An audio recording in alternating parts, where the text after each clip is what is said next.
fans. The Pro Wrestle Machine back with an observer leading up to ECW's first pay-per-view. Let's dive in. April 14, 1997 Wrestling Observer Newsletter.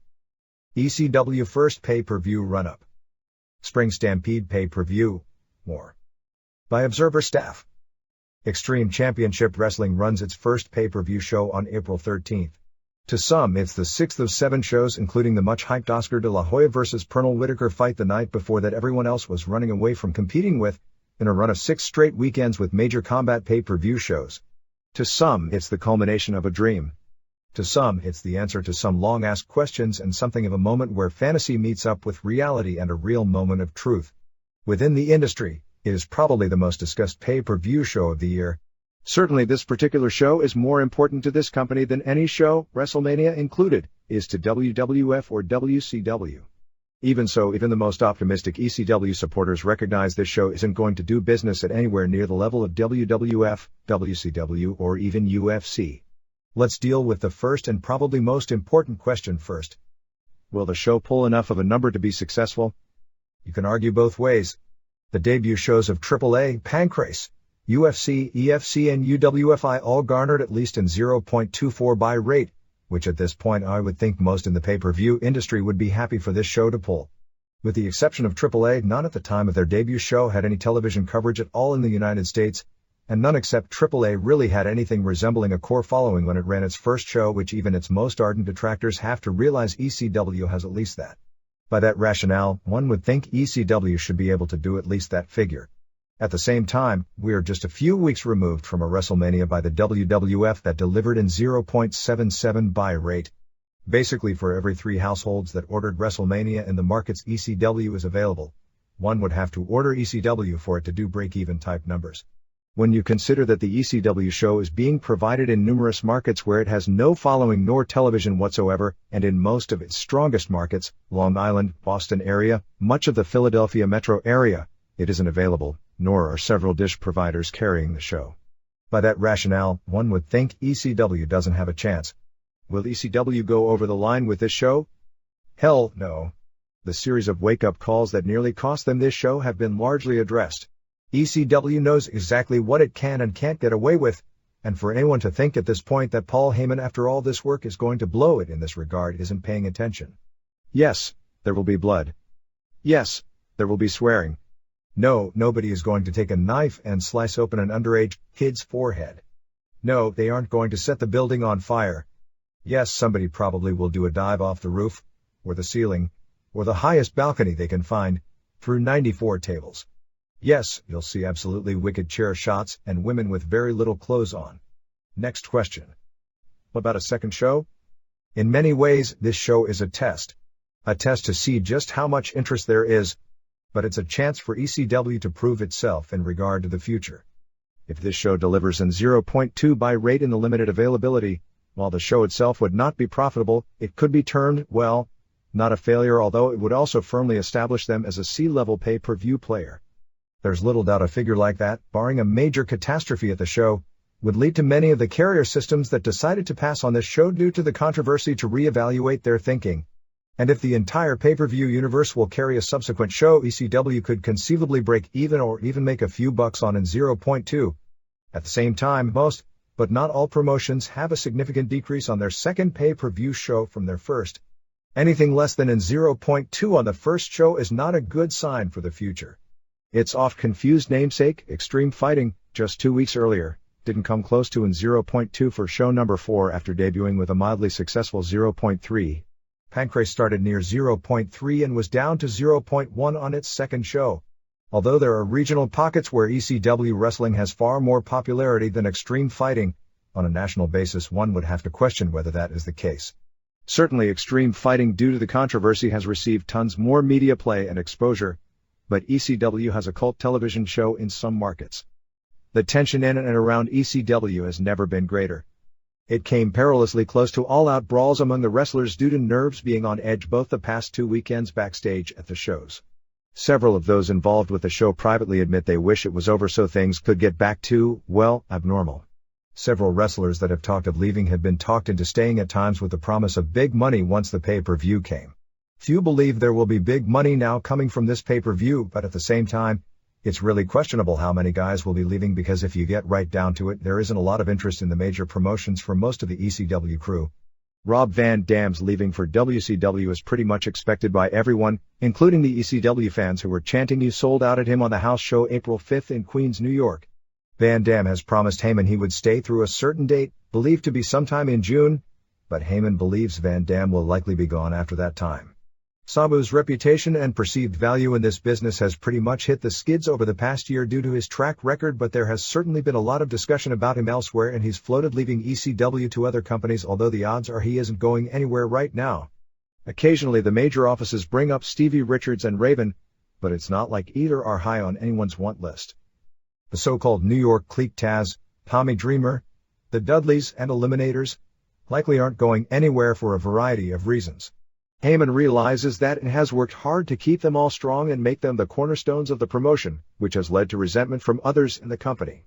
Sandman, while not a member of the New York clique, and arguably the most popular wrestler in the company right now, is also one who it is doubtful will be going anywhere, and the Gangstas, due to their controversial past and present, aren't exactly being wooed by the major offices either. Heyman has kept the Gangstas around, a controversial move to say the least, coming on the heels of the November incident in Revere, Massachusetts that nearly cost them this entire pay-per-view, but has taken much of the promotional focus directly away from them, trying instead to subliminally get New Jack over by leaping off higher balconies each week to get the short-term memory of fans away from New Jack as the guy who almost cost them their pay-per-view to New Jack as the gutsiest or perhaps craziest guy in a promotion of generally very gutsy and some crazy individuals. Shane Douglas has made his share of enemies, but at 33 and one of a few truly polished performers in the company, and this being the wrestling business, those who hate him today will embrace him tomorrow if they think they can do business with him. This will also be a moment of truth for perhaps the most underrated performer in the company in some circles, although certainly not among this newsletter's readership, Joey Styles. Styles will do most of the show solo. Tommy Dreamer is expected to come out during the ECW title match, and be placed in a position to run the gamut of styles from stiff brawling, psychotic spots, sloppy execution, worked shoot fighting, Japanese lucha, and climaxing with melodrama, all in one 3-hour period. No American announcer has ever pulled all this off yet in one show, let alone someone who has never done pro wrestling live and is working his first pay-per-view event. On Sunday night, Styles' performance, yay or nay, will be almost as talked about as most of the wrestlers. With Chris Candido out of action for the next 2 months with a torn bicep, Candido opted not to have surgery, which would have kept him out of action for closer to 5 months. The card still had one hole in it at press time. The original plan was for a night of the show challenge leading to a Candido vs. Lance Storm match. It is most likely that spot will be taken by Storm vs. Rob Van Dam, which on paper sounds like a good match, although that wasn't a definite, as Van Dam was said to have been mad about not being booked originally on the show and not wanting to be a fill-in guy. Dudleys vs. Eliminators will work in the building, but is more questionable how a long match between those two teams will look to the rest of the world. The Michinoku Pro match with Great Sasuke and Gran Hamada and Gran Naniwa vs. Taka Michinoku and Men's Teo and Dick Togo, despite Sasuke being all banged up and fighting off jet lag after a match against Jushin Liger the previous night at the Tokyo Dome, and Teo banged up as well. Should be the best match on the show, and probably no worse than the second best match on an American pay-per-view show so far this year. Shane Douglas vs. Pitbull No. 2 will also be heated at the arena, and probably involve some booking swerves.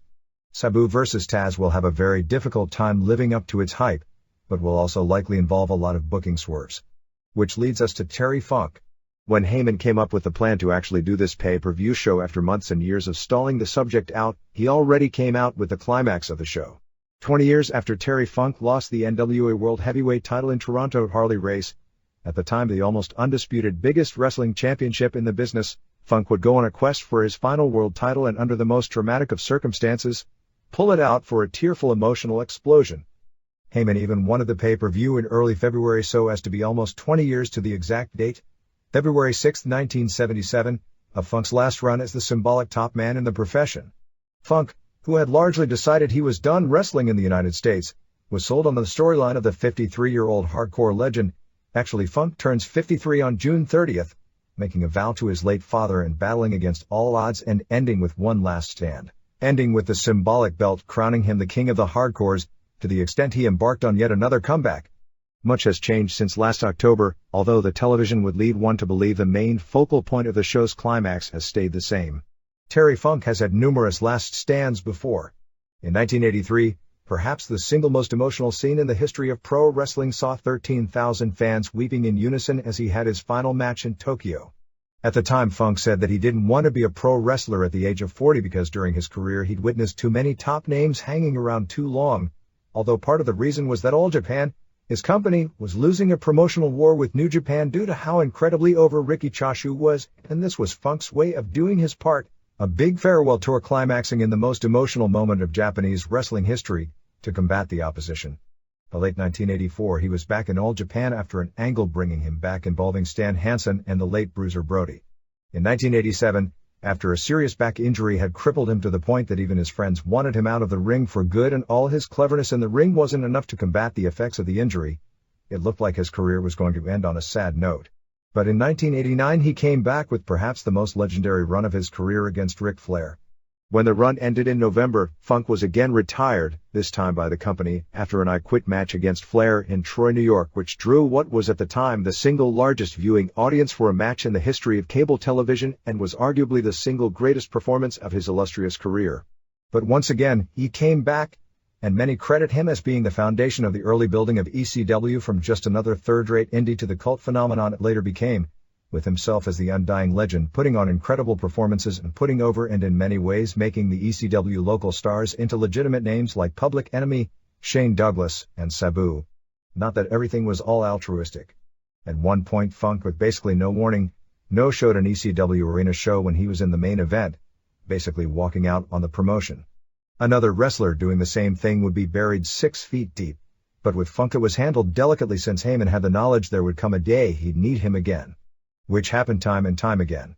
Although Sabu vs. Taz has been built up for more than 1 year as the main event on the show, if everything goes according to the best plans, the lasting memory of ECW's first pay-per-view show will be the climax of Funk's last, or latest, stand. The world title event is slated to go on last, once again enforcing the idea that the finish is the memory Heyman wants everyone left with. 1 year ago there would have been no questions and certainly no concerns about how this would all turn out. If there was anyone in the company who could be counted on in a pay-per-view main event to deliver the goods and then some, to turn in a memorable performance that people would talk about for months that would rub off on the company itself, Funk was the person you'd give the ball to and you wouldn't worry about it for a second. Certainly Heyman was thinking like that in October when he came up with his plan to lure Funk back. Funk's run started at the November to Remember. ECW sold out its small, much maligned and much overly fantasized bingo hall farther in advance and created the most interest for any show in its history back on November 16th, with Funk climaxing his match doing a moonsault off the top rope to the floor. But in hindsight, as expertly done as this story started from November through January with the sentimental videos and tremendous television hype, people have begun picking flaws in it. In the late 90s, when people want their heroes to be badasses like Steve Austin, Funk sold too much and gave too much to his foes in his comeback matches. The fans wanted the nasty old man who was tougher than shoe leather, and not the sympathetic and overly melodramatic babyface who was pounded into the ground and somehow at the end snuck by to win. This was coupled with the fact that Funk began going on the road more regularly with ECW to build up this match and how much he gives in every match, the aches appeared to have worsened. Funk used to have this amazing knack for walking around all day looking like a beat-up old fighter, but when the bell rang, within seconds you forgot all that because he was smart enough and good enough to deliver the kind of performances that only the elite younger wrestlers in the game could touch. As he was wowing everyone in 1989 in the ring, being one of the top 3 of 4 performers in the profession at the age of 45, doing a 4.5 stars match on a pay-per-view with Ric Flair 3 weeks after suffering a broken back in the ring, those in the WCW office, who thought they were doing the right thing out of humanity, wanted to retire him against his wishes so he wouldn't damage himself any farther. Hardcore fans, who didn't see him before and after his matches, couldn't understand the company's decision, but between his storyline selling and the pounding, he began looking during the matches like he looked before and after the match on this recent run. When he started this run, Funk's crowd reaction blew away that for anyone else in the company and those close to the promotion pointed to Funk being there as the difference between just barely filling the building and a show that would turn away hundreds. In some cities in recent weeks, Funk barely got a crowd reaction. By telling people he's over the hill so much, people are starting to believe it. The storyline they were trying to tell of can the old man, the all-time legend, pull one last legendary performance out of a tired, aching body, has also become something of reality. Since it's Terry Funk, and the image that name conjectures, you'd think he probably can and probably will. But if you've watched his matches this year, you couldn't say that with anything close to the certainty you could 1 year ago. Funk may be a smarter and more dramatic performer than Nick Bockwinkel was at the same age when he did his legendary 60 Minutes draw with Curt Hennig on a New Year's Eve, but physically he's taken so much more punishment during his lifetime that he is physically a much older man. A rested-up Terry Funk could pull it off, no doubt. But the Terry Funk that has been at the shows the past few weeks is the one coming to Philadelphia on Sunday. To borrow an analogy of a previous generation, there was a famous football player named George Blanda, who years after being written off, came back in his mid-40s for one improbable miraculous season, where he was the MVP of the entire NFL, similar to the Funk of 1989. Funk has to carry a triangle match with Stevie Richards and Sandman, and barring a change in plans, then do a lengthy singles match with Raven with the title at stake. Like Blanda, he not only has to quarterback the team losing by 9 to a touchdown with the clock ticking down in both the game and his own personal fourth quarter, but he has to follow it up with another drive to get them within field goal range with 5 ticks left on the clock and the ball placed down 50 yards from the uprights and kick the win home. But a few years later, all the mystique and legendary status in the world couldn't hide the fact that his kicking leg was gone, and the very idea of him going into the game as a quarterback to do the miracle comeback was a joke. And although he lasted longer than almost anyone in NFL history, more than 15 years after the first time common logic had him written off as past his prime. Even in myths, there is a finite end. And even given Blanda's Hall of Fame credentials, Funk is a far better performer in his profession than Blanda was in his. For ECW's barely legal to be the show that Terry Funk and Paul Heyman have envisioned in their brains and hearts for the past several months, it'll require Funk once more staving off that finite end, a fight far harder and one hell of a lot more realistic than any pro wrestling storyline. Barely legal is hardly the appropriate name. Almost reality is a lot closer. It was just another Sunday afternoon on April 6th for WCW Spring Stampede. It was a show that few were expecting much from, and even fewer were pleasantly surprised when it was over. It didn't have the booking flaws of the uncensored show 3 weeks earlier, that the quality of the matches wasn't as consistently good either. And with WCW being the hot promotion that it is, the show drew a sellout 8,356 fans, 7,428 paying $107,115 to the Tupelo, Mississippi Coliseum. The announcing was improved from the depths of uncensored, largely because Dusty Rhodes was only mildly awful. There were a few funny notes in the announcing. Bobby Heenan, during the confusing Benoit Malenko finish, in his inimitable way, brought up that they needed to call Banasek, a TV detective series that didn't last very long from a generation ago, to get to the bottom of it. But earlier in the show, when talking about the National Enquirer story this week regarding Rey Mysterio Jr. and Jennifer Aniston, only knew of Aniston, one of the country's biggest celebrities, as one of the women from Friends. Lee Marshall was even funnier, knowing the exact make of Medusa's Harley from the Hog Wild pay-per-view show last August, but not knowing any of the wrestling holds that were used during the Medusa vs. Akira Hokuto match. Most reprehensible award goes to WCW this year for its handling of the Scott Hall hiatus. Hall has been gone now for a few weeks dealing with personal problems, both marriage and other apparent vices that, as Kevin Nash stated on Nitro 6 days earlier, are far more important than pro wrestling. However, WCW never addressed to the fans who were buying the pay-per-view the fact that the company knew weeks in advance that Hall wasn't going to be doing the show. Yet WCW continued to advertise Hall as appearing. Nash did say that he didn't know if Hall was going to be there or not on the previous Monday's Nitro, but it is believed that was his personal doing and not a company directive. On the weekend television, the subject of Hall was brought up with them hinting that they didn't know if he'd be there or not. But even during the pregame show, they continued to mention Hall and Nash as defending the tag team titles without even a hint that Hall might not be there. Then, when the show opened, Tony Schiavone announced that Hall wasn't there and that Nash would wrestle in a handicap match, and because doing the handicap match itself, which at one time was being strongly considered, would have been a disaster from a psychological standpoint with Nash as a heel, they created a really contrived angle to get Scott Steiner out of the picture early in the show.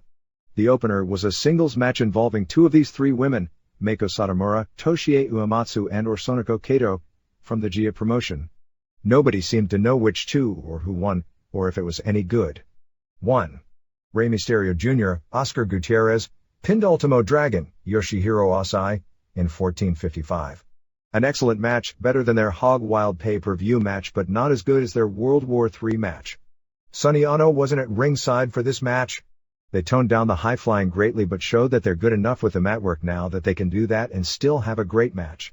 Dragon pretty much carried the early portion with his kicks and unique maneuvers, including a sequence of a power bomb, immediate lift into what appeared to be a second power bomb but instead dropped Mysterio Jr. backwards on the ropes like a hot shot. Dragon had Mysterio Jr. beat after a running Liger bomb and a tombstone pile driver, but lifted him up before the count. Dragon continued with a face-first suplex, a deathlock chinlock combination, La Tapatia, Romero special upside-down surfboard, and more kicks. Mysterio Jr.'s first big move was a Silver King Tope con Hilo, followed with a springboard somersault block and a springboard leg drop. As Mysterio Jr. was on the top rope, Dragon dropkicked him, and as Mysterio Jr. took the bump over, he hit his head on the post. Dragon used a pescado dive. Mysterio Jr. went for a quebrada in the ring but Dragon hit him with a dropkick. Dragon used a 7-rep giant swing and then the two traded great near falls quickly. Dragon used his Rana into a Hurricane Rana off the top rope finisher, but Mysterio Jr. got his foot on the ropes. As Dragon tried both a Tiger Suplex and a Dragon Suplex, Mysterio Jr. put on the brakes, and after a series of reversals, Mysterio Jr. got the pin with a new version of a springboard Hurricane Rana. Several levels above anything else on the card. 4 1/4 stars. They did an angle where Kevin Nash demanded that Nick Patrick be the referee for the handicap match. The Steiners then went after Nash but were held back by the police. Scott punched a policeman, was maced in the eyes and taken out in handcuffs to jail. Geez, when WWF had Chyna taken to prison, she was bailed out before Raw even went off the air. 2. Akira Hokuto Hisako Uno, pinned Medusa, Debra and Michelli, in 5:13. Ono did come out with Hokuto. Medusa did a nice boxing sequence early. About 2 minutes into the match, Lee Marshall mentioned Ono being there and Tony Schiavone said that he didn't know Ono was there because he paid no attention to the ring introductions. Great job. Hokuto did a lot of biting Medusa's leg. Medusa came back with a schoolboy, or is it a schoolgirl in this case? Medusa made a comeback with 2 drop kicks off the middle ropes and a German suplex for a great near fall. As Ono got on the apron, Medusa gave him an Enzuidri. Medusa went for a power bomb, but Luna Vachon ran in and kicked her leg, and Hokuto fell on top for the pin. Good work, but too short and a crap finish. 2.5 stars. 3. Prince Iaukea, Mike Hayner, retained the TV title pinning Steve Regal Darren Matthews, in 10:01. Prince again got no reaction coming out. Regal some stalling early and basically carried the entire match. Regal's offense was really solid, but Iaukea did nothing on his comebacks and just seemed intimidated and totally out of his league here. Iaukea scored a reversal into a cradle for the pin. After the match Regal jumped him and put the Regal stretch on him twice. 1.5 star. 4. Public Enemy, Ted Petty and Mike Durham, beat Jeff Jarrett and Steve McMichael in 10:42. McMichael was brought back to earth as far as how far he really has to go in working with guys who didn't expertly carry him.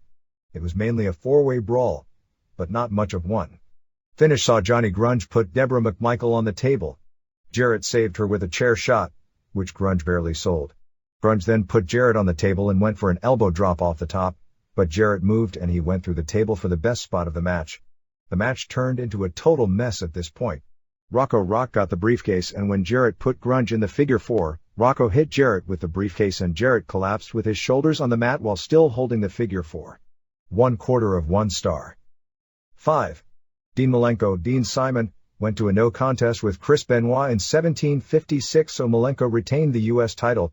Benoit appeared to have dropped some weight and was bleeding from the hand almost the entire match, a remnant from an auto accident earlier in the day.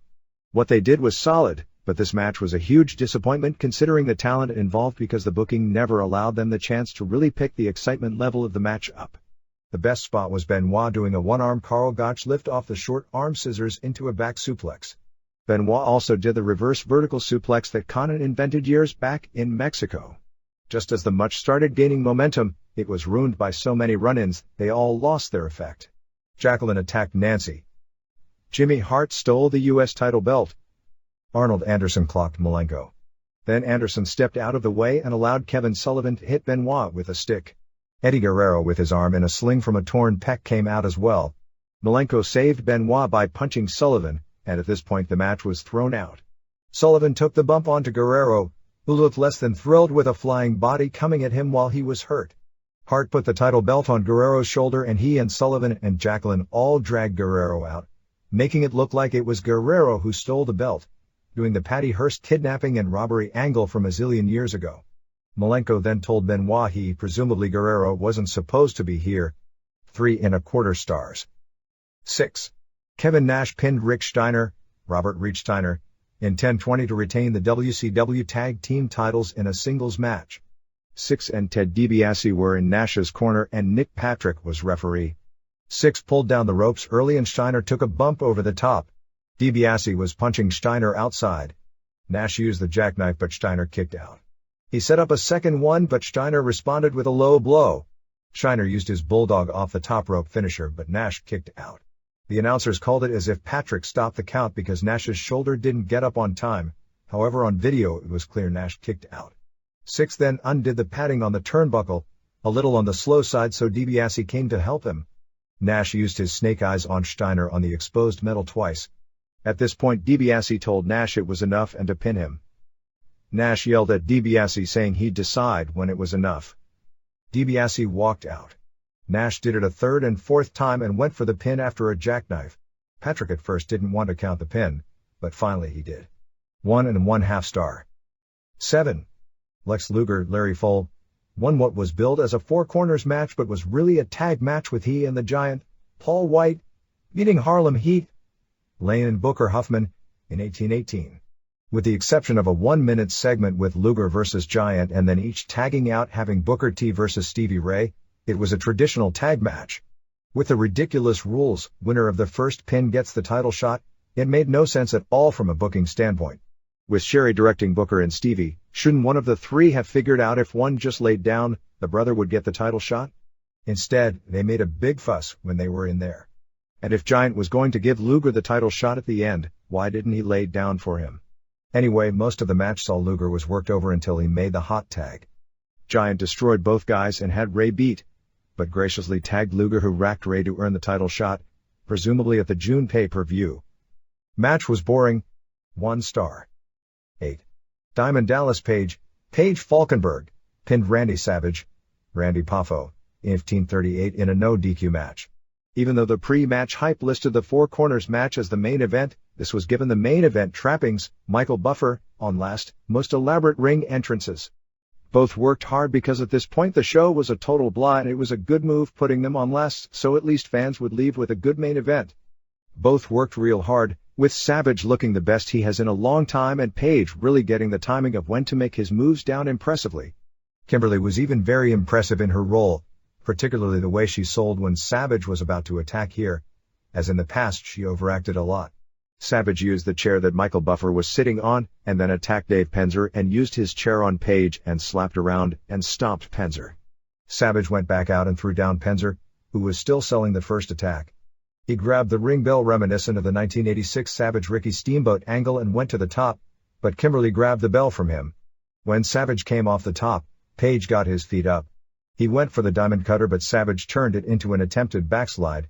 And finally Savage used a low blow but Page kicked out of the pin.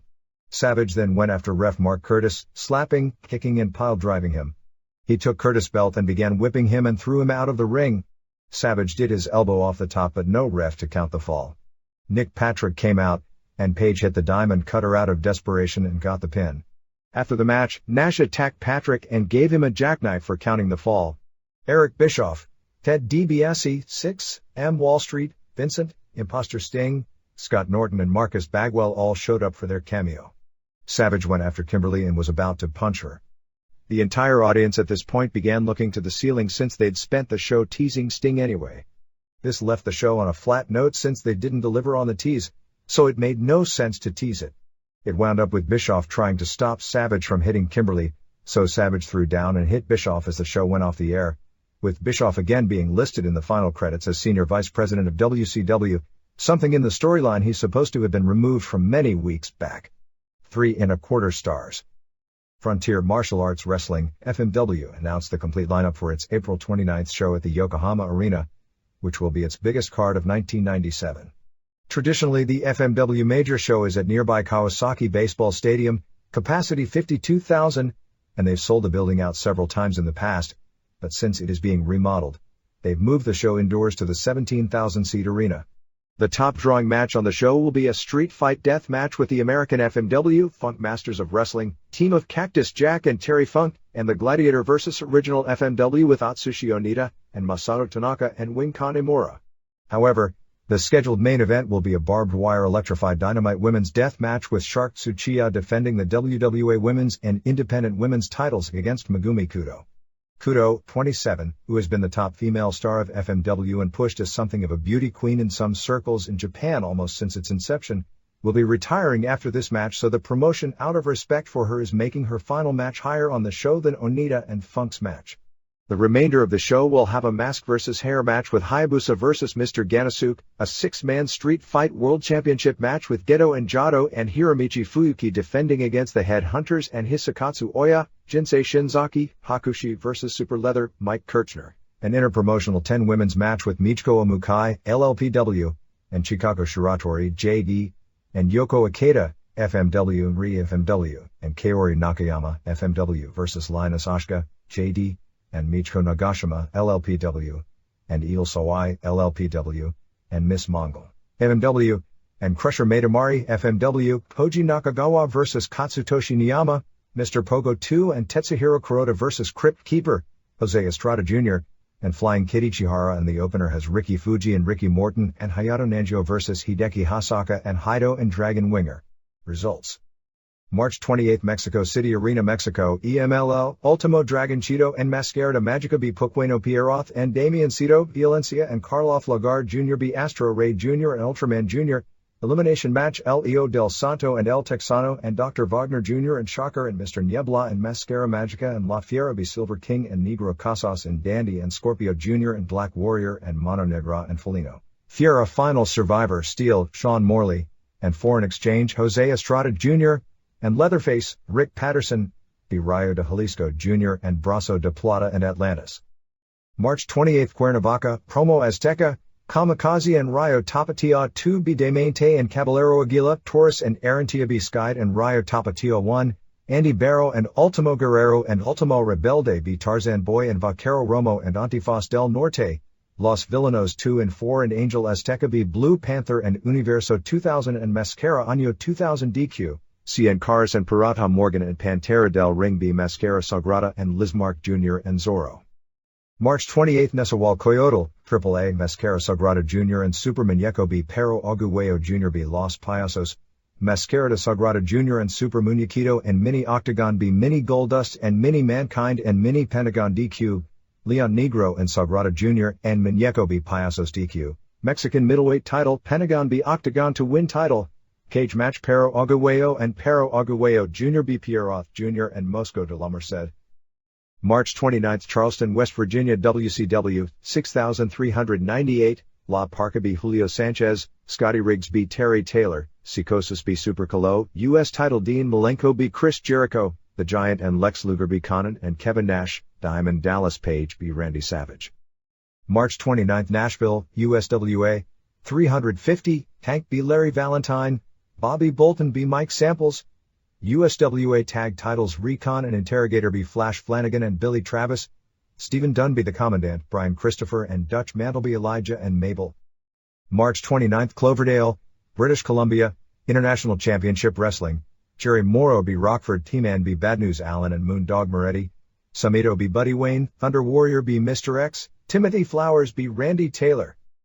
March 29, Hayward, California, All Pro Wrestling, 100 Sellout, Tony Jones B. Chicano Flame, Aaron O'Grady B. Chris Cole, Robert Thompson and Donovan Morgan B. Jay Smooth and Quam Kamoze, Frank Murdoch B. Joe Applebaumer, Max Justice DDQ Vic Grimes. March 29, Huntington, Indiana, Global Wrestling Alliance, 400 Jimmy V. B. Calavera Cortez DQ, Puerto Rican Powerhouse to Mr. Bice, Jason Fabio B. Storm Hawkins DQ, Reiner Richards B. Homer Hofelfinger, Elvis Elliott B. Steve Nixon, Mr. Main Event B. Larry Destiny, Alexis Machine and Brian Fury B. Crusher Klein and Casey Thunder. March 30th, Mexico City Arena Coliseo, EMLL, Cofre and Supremo 2 B. Pegaso and Angel de Plata, Lady Apache and Lady Connors and Flor Metallica B. La Diabolica and Pantera Serena and Tanya, Archangel and Karloff Lagarde Jr. and Leo del Gladiador B. Ringo Mendoza and Ultraman Jr. and Astro Ray Jr., Leatherface and El Satanico and Apollo Dantes 1-4 Team One Night Tournament over Silver King and Dr. Wagner Jr. and Mano Negra, Steel and Scorpio Jr. and Foreign Exchange and Rayo de Jalisco Jr. and Brazo de Plata and Lizmark. March 31 Takaoka All Japan, 2100 Tsuyoshi Kikuchibi Yoshinobu Kanemaru, Masao Inoue B Kantaro Shiga, Mighty Inoue and Haruka Eigen and Masa Fuchibi Giant Baba and Rusher Kimura and Mitsuo Momota, Stan Hansen B Tamon Honda, Gary Albright and Giant Kimala 2 and Tornado B Steve Williams and Johnny Smith and Manukia Mossman, Toshiaki Kawada B Johnny Ace, Miwaru Misawa and Kena Kobashi and Jun Akiyama B Akira Tao and Takao Mori and Yoshinari Ogawa.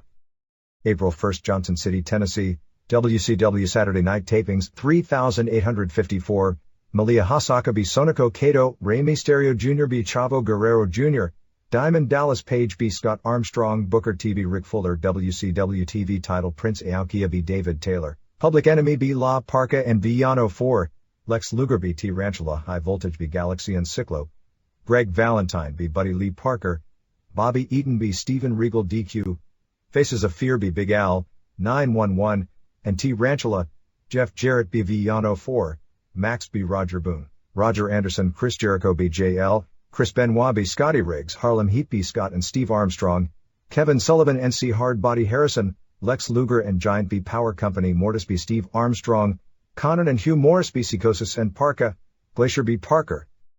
April 1 Tokyo Karaku and Hall, Big Japan, Shigeo Okamura B Yosuke Kobayashi, Takashi Ishikawa B Yuichi Taniguchi, Kendo Nagasaki B Kishin Kawabata, Satoru Shiga B Hideyuki Takahashi, Shinya Kojika B Shunmei Matsuzaki, Yoshihiro Tajiri and Fujita B Fantastique and Goku, Mitsuhiro Matsunaga and Tarzan Goto B Shoji Nakamaki and Seiji Yamakawa. April 1 Ishishida All Japan Women, Nani Takahashi B Miho Wakizawa, Ri Tamada and Yuka Shina B Yoshiko Tamura and Tanny Mouse, Yumi Fukawa D Saya Endo, Tashio Yamada and Mima Shimoda and Momoe Nakanishi B Kaoru Ito and Kumiko Maikawa and Genki Misae, Kyoko Inoue and Tomoko Watanabe B Takako Inoue and Mariko Yoshida. April 1 Kanazawa Social Pro Wrestling Federation, Onobi Watanabe, Masahiko Kochi B Crusader, Isamu Taranishi B DeLaurian, Sam Houston and Charlie Norris B Action Jackson and Rod Price, Mr. Wrestling and Yoshiaki Yatsubi Murderer and Ichiro Yaguchi. April 1 Nashville, North American All-Star Wrestling, 150 Colorado Kid B Steve Neely DQ Doug Gilbert B Frank Parker, Scufflin' Hillbilly B Farron Fox, Buddy Landell B Kevin Jones, Sean Casey B Kip Morris Colorado Kid and Chris Michaels B Ben Jordan and Neely.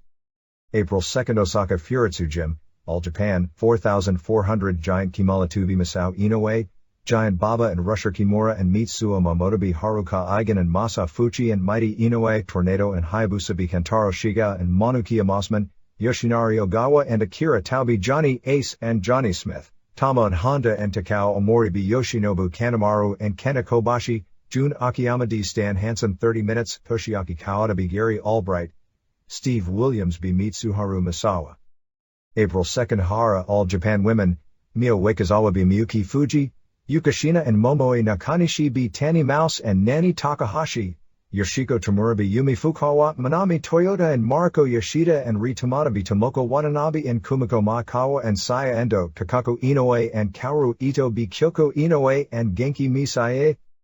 April 3 Baltimore, MD, Mid-Eastern Wrestling Federation, 600 Sellout, Earl the Pearl 1 Battle Royal, Adam Flash B Quinn Nash, Samoan Gangstas B Inferno Kid and Mad Dog O'Malley, Conan 2000, Scott Putski, B Buddy Landell, New Jack B Balls Mahoney, Headbangers B Pink Flamingo and Bodacious Pretty Boy, Sabu B Axel Rotten, Jimmy Cicero B Corporal Punishment, Devin Storm and Mark Schrader B Bad Crew Disco Inferno B Stevie Richards to win MUF title. April 3 Kosai All Japan Women, Tanny Mouse B Rumi Sekiguchi, Ri Tamada and Yumi Fukawa B Yukashina and Nani Takahashi, Mariko Yoshida and Momoe Nakanishi B Yoshiko Tamura and Genki Misae, Kyoko Inoue B Saya Endo, Takako Inoue and Kaoru Ito and Kumiko Maikawa B Manami Toyota and Etsuko Mita and Mima Shimoda. April 3 Niigata, JD, 510, Yuki Libi Sachi Abe, Libi Alda Moreno, Jaguar Yokota B Emi Motokawa, Esther Moreno and La Infernal B Miyuki Sagabi and Kuga, Miori Kamiya, Megumi Kudo B Chikako Shiratori, Lioness Ashka and Bloody Phoenix B Bison Kimura and Yuko Kasugi. April 4th, Tokyo Korakuen Hall, rings 1688, Kikuta beat Tsuji, Leo Hasdell beat Sean McCulley, Kiyoshi Tamura beat Christopher Haseman, Masayuki Naruse beat Valentino Frium, Tsuyoshi Kosaka beat Yoshihise Yamamoto. April 4th, Seizenji, All Japan, 2500, Kentaro Shiga beat Yoshinobu Kanemaru, Tornado and Johnny Smith beat Masao Inoue and Yoshinari Ogawa, Giant Baba and Rusher Kimura and Mitsuo Momota beat Mighty Inoue and Haruka Eigen and Masafuchi, Steve Williams beat Takao Mori, Stan Hansen beat Giant Kimala 2, Gary Albright beat Jun Akiyama, Kenta Kobashi beat Johnny Ace, Toshiaki Kawada and Akira Tao and Tsuyoshi Kikuchi beat Mitsuharu Misawa and Tamon Honda and Satoru Asako. April 4th, Scranton, Pennsylvania, ECW, 900, Lil Guido beat Chris Chetty, Balls Mahoney beat Axel Rotten, Spike Dudley beat Corporal Punishment, Handicap match, Pitbull No. 2 beat Bad Crew, Sabu beat Louis Spicolli, Terry Funk and Tommy Dreamer beat Brian Lee and Shane Douglas. Dudley's won triangle match for ECW tag titles over Gangstas and Eliminators, Taz beat Rob Van Dam, ECW title Raven beat Stevie Richards. April 4th, Mexico City Arena, Mexico, EMLL, Mascara Magica and Shocker and Mr. Niebla beat Violencia and Archangel and Guerrero de la Muerte. International Wrestling Grand Prix Tournament, La Fiera beat Foreign Exchange, Emilio Charles Jr. beat Silver King, Rayo de Jalisco Jr. beat Shinobi, Apollo Dantes beat Brazo de Plata, Leatherface beat Tigra Canadiense, Mike Lazansky, Steel beat Atlantis, Ultimo Dragon beat Tsubasa, Charles beat Fiera, Jalisco beat Wagner, Dantes beat Leatherface, Steel beat Dragon, Jalisco beat Charles Core, Steel beat Dantes, Steel beat Jalisco to win tournament. April 4th, Tijuana, Norte, California, Promociones de Mora 1600, Pink Butterfly beat Metallica, Super Gallo and Huracan Negro and Pequeño Anibal beat Astucia and Bola de Humo and Hijo de la Muerte, Sombra Vengadora, Piloto Suicida, and Arandu and Magico beat Medico Asesino Jr. and Depredator and Cyclope, not WCW wrestler, Super Astro and Rey Mysterio Sr. and Lizmark beat Misterioso and Mr. Tempest and Dragon Yakuza, El Io del Santo and Negro Casas beat Scorpio Jr. and Bestia Salvaje DQ. April 4th, Elizabethton, Tennessee, Southern Championship Wrestling, 120, Terror beat Stallion, Eddie Golden and Stan Lee and Alan King beat Scott Sterling and Ricky Harrison and Johnny Dallas, David Jericho and 8-Ball Jones to Frank Parker and Roger Anderson, Iron Man beat G-Dog, Brian Wayne won triangular match over George Youngblood and Jamie Anderson, Dory Funk and Buddy Landell beat Tim Horner and Mongolian Stomper. April 4th, Reading, Pennsylvania, Pennsylvania Championship Wrestling, 400, Mike Quackenbush beat Joe Rules, Dave Patera beat Pat Shamrock, Mark Mest beat Chris Kruger, Ace Darling beat Glenn Osborne, Boogie Woogie Brown beat DZ Gillespie, Inferno Kid beat Mr. Ooh La La, Viper beat Blue Thunder, Lance Diamond beat Rockin' Ronnie, Cheetah Master beat Julio Sanchez. April 5th, Okayama, All Japan, 2950 sellout, Tsuyoshi Kikuchi beat Yoshinobu Kanemaru, Giant Baba and Rusher Kimura and Mitsuo Momota beat Masao Inoue and Haruka Eigen and Masafuchi, Tornado and Johnny Ace beat Jun Akiyama and Kentaro Shiga, Takao Mori beat Giant Kimala 2, Stan Hansen and Johnny Smith beat Yoshinari Ogawa and Toshiaki Kawada, Mitsuharu Misawa beat Tamon Honda, Gary Albright beat Steve Williams, Akira Tao beat Kenta Kobashi. April 5th, Queens, New York, ECW, 800 sellout, Little Guido beat Chris Chetty, Brian Lee beat Stevie Richards, Balls Mahoney beat Axel Rotten, Taz beat Spike Dudley, Rob Van Dam NC Pitbull No. 2, Dudley's won triangle match for ECW tag titles over Eliminators and Gangstas, Sabu beat Louis Spicolli, Terry Funk and Tommy Dreamer beat Shane Douglas and Raven. April 5th, Matsuzaka, WAR, Taro beat Tomohiro Ishii, Masaki Mochizuki beat Takashi Okamura, Carol Midori and Yasha Kurenai beat Miho Watabe and Keiko Aono, Yuji Yasurioka beat Battle Ranger, Shinichi Nakano and Arashi beat Osamu Tashi Hikari and Nobutaka Araya, Jun Kikuchi and Koki Kitahara beat Ryo Mike and Tarzan Goto, Koji Kiao and Nobukazu Hirai beat Genichiro Tenryu and Lance Storm. April 5th, Nashville, USWA, 300, Dutch Mantle beat Elijah DQ, Stephen Dunn beat Tank, Bill Dundee Brackus, USWA tag titles, Billy Travis and Flash Flanagan beat Rycon and Interrogator to win titles, Unified title Jerry Lawler beat Mike Samples, Brian Christopher and Bobby Bolton beat Razor Ramon and Diesel DQ.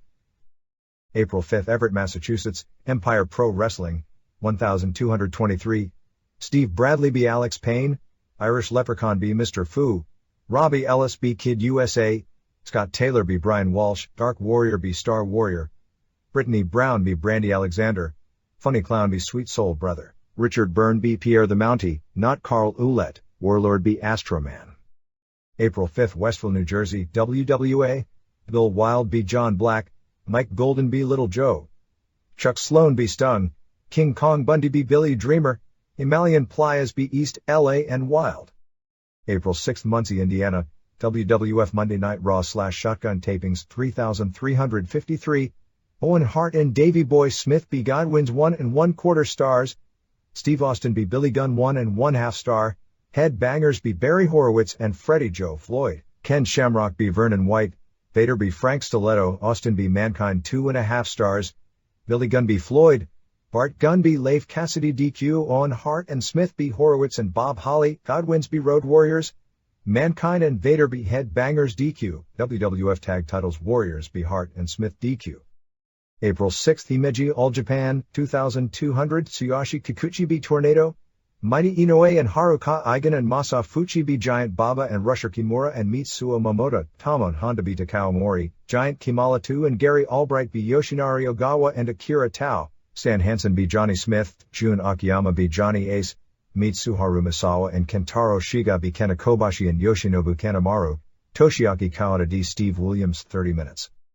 April 6, Kyoto WAR, Osamu Tashiakari b. Taro, Takashi Okamura b. Tomohiro Ishii, Battle Ranger b. Okamura, Ranger b. Ishii, Yasha Kurenai and Carol Midori and Keiko Aono and Miho Watabe, Shinichi Nakano b. Lance Storm, Koki Kitahara and Jun Kikuchi b. Ryo Maiake and Tarzan Goto, Genichiro Tenryu and Nobutaka Araya and Yuji Yasuryoka b. Koji Kiao and Masaaki Mochizuki and Nobukazu Hirai.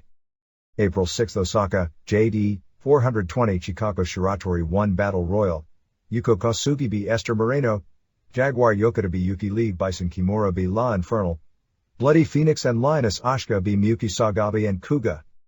April 7, Huntsville, Alabama, WCW Monday Nitro Tapings, 6058, Conan and Hugh Morris b. Alex Wright and Psychosis 1 3/4 stars, Rey Mysterio Jr. b. Steven Regal DQ, Chris Benoit b. Ice Train, Kevin Sullivan b. Hector Guerrero, U.S. title, Dean Malenko b. Chris Jericho, High Voltage b. Public Enemy, Harlem Heat b. Jeff Jarrett and Steve McMichael 2 1/2 stars, WCW TV title Ultimo Dragon b. Prince Aokiya to win title.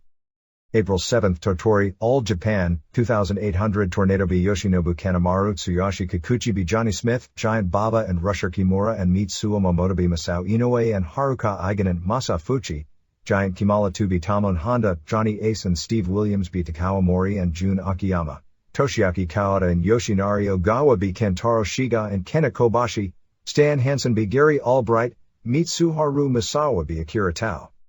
April 8, Matsumoto, Social Pro Wrestling Federation, 362 Miyuki Okada b. Chirou Ono, Rod Price b. Asian Cougar, Hiroshi Atsuno b. Derolian Power, Charlie Norris and Sam Houston b. Yuki Nishino and Osamu Teranishi Action Jackson and Ichiro Yaguchi b. Masahiko Kochi and Yoshiaki Yatsu.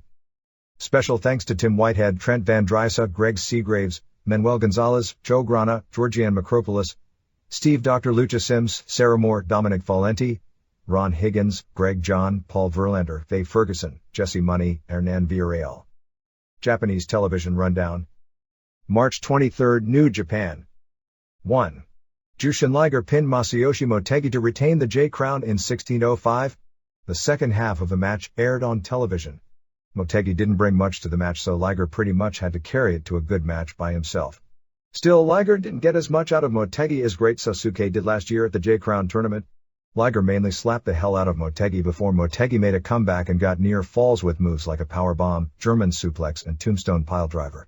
The near falls didn't get a great reaction as nobody in the building really thought Motegi had a serious chance to win the title. As he did a headbutt off the top rope, Motegi wound up selling that he was the one hurt by the move. Liger made a comeback and put him away with a brainbuster off the top rope. 3 stars. 2. Tatsumi Fujinami and Kengo Kimura retained the IWGP Tag Team titles, beating Shiro Koshinaka and Tatsutoshi Goto in 1718. The second half aired on television. Koshinaka and Fujinami did a great job here, and this match was tons better than you'd think. I don't think these 4 could have had a better match. This was built up as a major grudge match since Kimura had just quit the Heisei Gun group. Kimura juiced heavy from a chair shot to the head and the crowd popped big as he kept kicking out of near falls. Juice is so rare in the major leagues of Japan, All Japan has totally banned the blade and New Japan saves it for special occasions, that it's really effective most of the time it's used. Goto used 2 backdrops, his normal finisher, and Koshinaka used the butt bump and a power bomb, his usual finishing sequence, but Kimura kicked out of all of them. Koshinaka used a dragon suplex for another near fall. Kimura hit his leg lariat out of nowhere and gave Fujinami a hot tag. Fujinami got Koshinaka in the dragon sleeper twice, first time a rope break and second time Goto saved him. The two teams went back and forth with near falls, including Goto kicking out of a leg lariat. Finally Fujinami used an Enzuigiri on Goto, and Kimura followed with a leg lariat for the pin. 4 stars. 3. Masahiro Chono and Hiroyoshi Tenzan and Scott Norton and Marcus Bagwell and Imposter Sting won an elimination match over Shinya Hashimoto and Keiji Muto and Kensuke Sasaki and Steven Regal and Manabu Nakanishi in 26 minutes. The match was edited to fit into television. Really, the match was more than a backdrop for several storylines. The work was decent, but nothing more.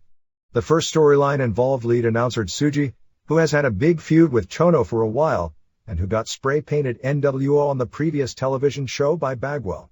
Bagwell came out and was about to spray-paint him again when he took off his sports coat and had an NWO t-shirt underneath. Bagwell then gave Tsuji the spray paint can. In the first fall, when Muto was trapped in the NWO corner, they wouldn't double-team him since they were trying to get him to join. Muto hit the moonsault on Chono but for some reason didn't go for the pin. Sasaki got mad and lariated Muto and Tenzan pinned him after a headbutt off the top rope. Second fall saw Imposter Sting pin Nakanishi after a clothesline off the top. The crowd died when Sting was in. Bagwell pinned Sasaki with the buff blockbuster, which is a cool finisher, which is called in Japan a flying front neck chancery drop, which is pretty much the logical description of it. Finally Hashimoto tagged in and unloaded on Tenzan, and Regal pinned Tenzan with a schoolboy. Regal pinned Sting after a double-arm suplex, but Norton pinned Regal after a powerbomb. This left Hashimoto against Norton, Bagwell, and Chono. Muto came back out dressed as Great Muta and blew the mist at Chono and the place went nuts and chanted his name. Then he blew it at Hashimoto and Norton power-bombed Hashimoto for the pin. After the match, Regal attacked Tsuji and tore up his NWO t-shirt. 2 1/4 stars. March 29, New Japan. 1. Chono and Tenzan and Hiro Saito beat Riki Choshu and Kazuo Yamazaki and Takashi Iizuka in 9:09. Fast-paced all-action match with real good heat. Choshu did nothing but lariats. Chono pinned Iizuka with a Yakuza kick. 3 stars. 2. Liger and Wild Pegasus beat Tatsuhito Takaiwa and Shinjiro Otani in 15:30. About 10 minutes of this aired on television, and it was another through-the-roof match. Everyone looked excellent. The match had great moves, great psychology, incredible transitions, and great near falls at the end. Liger, Pegasus, and Otani have to be 3 of the top 5 workers in the business right now, and Takaiwa was in no way out of his league in this match. Liger finally finished off Takaiwa with a running Liger bomb. 4.5 stars. 3. Hashimoto and Sasaki beat Faces of Fear at 11 minutes when Hashimoto pinned Meng with a DDT. It was okay. 1 3/4 stars. 4. Choshu and Yamazaki beat Muto and Regal in 9:32. This match was a lot better than you'd think because they worked strong, almost a shoot style, and Choshu, because of his real wrestling background, came out of his nothing but lariats mode. Muto had his working shoes on and Regal worked as well with Choshu and Yamazaki as any foreigner could have. A very well worked match, actually a great match within the style they were working, although it's a style that a lot of people wouldn't get into, ending when Muto had the figure 4 on Choshu but Yamazaki got the arm breaker on Regal at the same time. But Regal and Yamazaki were the legal guys in and Regal tapped out. It should be noted the crowd understood and reacted in the right way to everything they were doing, so it wasn't like they were working the match for themselves and not for the crowd. A surprisingly good television show considering the lineup. 3 1/2 stars. Puerto Rico. Don't have a report on the March 29th by Amon show at press time, headlined by the Carlos Colon vs. Jim Steele match for the held-up Universal title. Biggest show of this past weekend was April 6th in Caguas with Colon vs. Steele for the title with 2 referees, Invader No. 1 vs. Chiqui Star, Ray Gonzalez defending the Puerto Rican title against Huracan Castillo, Ricky Santana vs. Ram Man, Alex G and Pablo Marquez vs. Chuck Singer and Skull Von Crush, and 2 other matches. EMLL.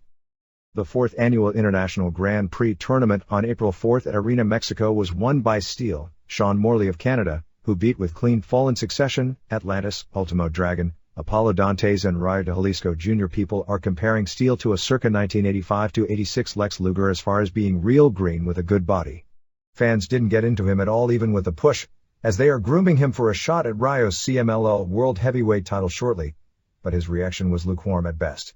There weren't many big-name foreigners brought in for the tournament, only Foreign Exchange, Leatherface, Tigra Canadiense, Mike Lazansky, and Steel, all of whom had been around, unlike the first 3 Grand Prix tournaments which had major international talent. It showed at the gate because the crowd was described as well below 5,000. The other major match of the week was April 1 at Arena Coliseo for the 54th anniversary of the first pro wrestling show in the building, where El Satanico retained his CMLL middleweight title, beating Dandy. After the match, Dandy challenged Satanico to a rematch, saying he'd put up his hair, or what has grown back since losing his hair in December, to get the match. For trivia purposes, the very first pro wrestling show at Arena Coliseo was on April 2, 1943, with Tarzan Lopez beating El Santo to retain the Mexican welterweight title. Santo had just debuted the previous July with the mask but didn't hit it big as probably the single most beloved wrestler in pro wrestling history, with all apologies to Rikidozan, Antonio Inoki and Hulk Hogan, until the late 40s. Miguel Perez was supposed to work the Grand Prix but suffered an ankle injury and is now on crutches. The injury screwed up the plans, as he had turned or started a babyface turn on March 28. Then on March 30 at Arena Coliseo, in a match with Exchange and Scorpio Jr. and Steel against Silver King and Dr. Wagner Jr. at Mano Negra, Perez came to ringside and distracted Exchange, allowing the Mexican heels to get the win. The March 30th show was a trios tournament that came down to Dantes and Satanico and Leatherface beating King and Wagner and Negra, which set up Dantes and Satanico to challenge King and Wagner for their CMLL World Tag titles on the April 6 Arena Coliseo show in a battle of Mexican heels. Lizmark and Satanico renewed the longest-lasting feud in Mexico, now in its 19th season, with a singles match on April 4 in Acapulco.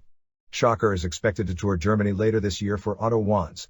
Mora Promotions ran Tijuana on April 4 with El Hijo del Santo and Negro Casas working as a tag team against Bestia Salvaje and Scorpio Jr. on top, which drew 1,600. Promo Azteca. Conan started booking the television tapings with Blue Panther and Ricardo Reyes on April 4 in Mexico City. The first show was headlined by Conan and Vampiro teaming up for the first time in years with Mascara Sagrada against Cien Caras and Psicosis and Pantera del Ring. Conan has also started as a regular of a TV Azteca soap opera called Trick Track. Halloween and Damien are headed to Mexico City, with Damien working in the office. Pantera, not to be confused with Pantera del Ring, quit AAA and started up here last week and will likely form a tag team with Lizmark Jr. AAA. Pentagon captured the Mexican national middleweight title from Octagon on March 28 in Nezahualcóyotl with a most unique finish. The seconds in this match were new minis, Mini Octagon, not to be confused with Octagonchito, who is now with Promo Azteca, and Mini Pentagon. During the third fall, Mini Pentagon jumped Mini Octagon and unmasked him and put his mask on, and then as Octagon had Pentagon in a submission, it was Mini Pentagon wearing the Mini Octagon mask that threw in the towel, and then he ruled it a concession and the title switch. The court case involving Antonio Pena and his former minis like Mascara Sagrada Original and Octagonchito has pretty much been a stalemate in court up to this point, and another hearing on April 17. The major show of the week was April 5 in Acapulco with Pero Arguello and Latin Lover in Octagon vs. Scarecrow, said to be an American, and Pierroth Jr. and Pentagon, a Four Corners tag match with Cibernetico and Mascara Sagrada, Jerry Estrada and Crazy 33, Hector Garza and Heavy Metal and Abismo Negro and Picudo, plus a lumberjack match with the Space Cadets, Venom and Luxor and Discovery and Supernova vs. Maniaco and Mosco de la Merced and Hysteria and Mach 1 Plus Minis.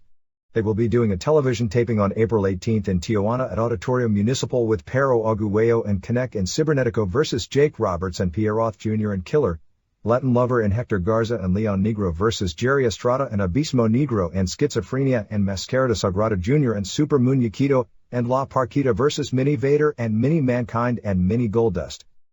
All Japan. Carnival standings as of press time on April 8. 1. Akira Tao 8-1, 17 points. 2. Kenta Kobashi 7-1, 15 points. 3. Stan Hansen 5-0-2, 12 points. 4. Toshiaki Kauda 6-1-2, 14 points. 5. Mitsuharu Misawa 5-2-1, 11 points. 6. Steve Williams 4-2 and 2, 10 points. 7. Johnny Ace 4 and 5, 8 points. 8. Gary Albright 3 and 5, 6 points. 9. Jun Akiyama 2-4 and 1, 5 points. 10. Giant Kimala 2-2 and 5, 4 points. 11. Takao Mori 2 and 6, 4 points. 12. Tama and Honda 1 and 6, 2 points. The two leading point getters go to the championship match on April 19th at Budokan Hall. In the tournament matches of the past week, March 31st in Takaoka before 2,100 Hansen pinned Honda in 8:05 and Kawada made Ace submit to the Stretch Plum in 22:37. April 2nd in Osaka before 4,400 saw Akiyama go to a 30 minutes draw with Hansen. Kawada made Albright submit to the armbreaker in 7:27 and Williams pinned Misawa with a backdrop driver. April 4th in Suizinji before 2,500 saw Williams pin Omori in 16:27. Hansen pinned Kimala 2 in 7:17, Albright pinned Akiyama in 6:50 and Kobashi pinned Ace in 16:39. April 5th in Okayama before 2,950, which was the only sellout of the past week, which is really saying something since this is traditionally the number 2 tour of the year, saw Misawa pin Honda in 10:15 with the elbow. Albright pinned Williams in 11:21 with a dragon suplex and Tao pinned Kobashi in a battle of the two leading point getters to that point in 21:22 with a dynamic bomb, Liger bomb. April 6th in Himeji before 2,200 saw Honda pin Omori in 13:38, Akiyama pin Ace in 2:29 with the exploder suplex and Kawada and Williams went to a 30 minutes draw, while on April 7th in Totori before 2,800, Kimala 2 pinned Honda in 10:09 with a big splash. Hansen pinned Albright in 9:47 with a lariat and Misawa pinned Tao in 12:14. Hayabusa made his All Japan debut on the April 2nd Osaka show teaming with Tornado, Richard Slinger, to beat Kentaro Shiga and Manukia Mossman. Hayabusa was said to have done a one-man flying show in this match and was said to have done a great job. From last week, judging from magazine photos, the Kobashi-Misawa match looked to be a great match while the Misawa-Kawada match, which I've been told was a 4 3/4 stars match, looked from the photos to be a total brutal war and photos showed both guys' faces really puffed up by the end of the 30 minutes draw. March 30th television show with the Misawa-Kawada match drew a 4.3 rating. New Japan.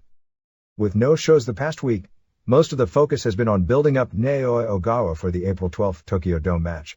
Ogawa was training in Hawaii with Antonio Inoki, Kazuyuki Fujita, and Satoru Sayama over the past week, and his winning move will apparently be called the Tornado Valley Backdrop, and he'll likely debut the hold at the Dome. Hulk Hogan won't be appearing on the May 3rd Osaka Dome show as New Japan wasn't willing to meet his price demands. The rest of the NWO, including Randy Savage, was supposed to be there, but with Savage injured, it looks like it'll probably wind up being Scott Hall, Kevin Nash, Six, Marcus Bagwell, and Scott Norton. Several of the other WCW wrestlers like Sting and Lex Luger are also expected, and the feeling is they'll do a Hashimoto vs. Ogawa rematch as the main event. The feeling is that this show will be easier to sell out than the Tokyo Dome, even though Osaka is a much harder city to draw in than Tokyo, because it's a smaller dome and because it's the first wrestling show in the brand new building, so it's considered something of a historical event. Eric Bischoff's appearance at the New Japan anniversary party and the Masa Saito NWO turn were really played down in the magazines this week is no big deal. April 5th TV show did a 2.5 rating. Other Japan notes. Pancrase announced its complete lineup for the April 27th Tokyo Bay NK Hall show, which will include the debut with the promotion of both Taka Michinoku and Paul Verlins.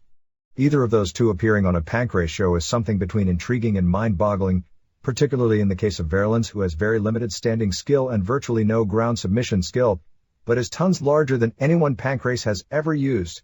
Besides the already announced Masakatsu Funaki vs. Yuki Kondo King of Pancrase title match, also Boss Rutan vs. Kiyama Kunyoku, Ryushi Yanagisawa vs. Varlins, Asami Shibuya vs. Leon Dyke, Jason DeLucia, first match back after suffering a broken leg in December vs. Takafumi Ito, Yoshiki Takahashi vs. Satoshi Hasegawa, Takaku Fuke vs. Paul Lesenby and Keiichiro Yamamiya vs. Michinoku.